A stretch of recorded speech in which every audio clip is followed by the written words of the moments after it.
Hey friends, if you encounter this issue where pressing the escape key opens the start menu in Windows 11, then please watch this video. I will guide you through the resolutions.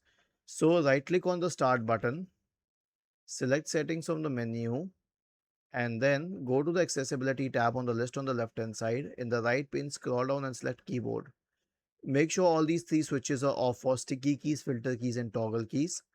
Then go to Windows Update and click on check for updates. After that, search for MRT in the Windows search bar and go to the malware removal tool. This is to isolate the case with any malware causing the issue. Click on next, full scan next, and let it run through. The last solution will be to search for system configuration in the Windows search bar. Go to system configuration.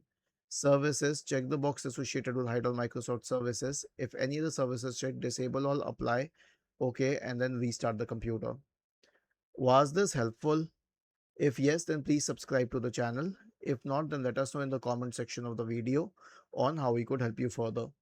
Thank you for watching this video and have a nice day.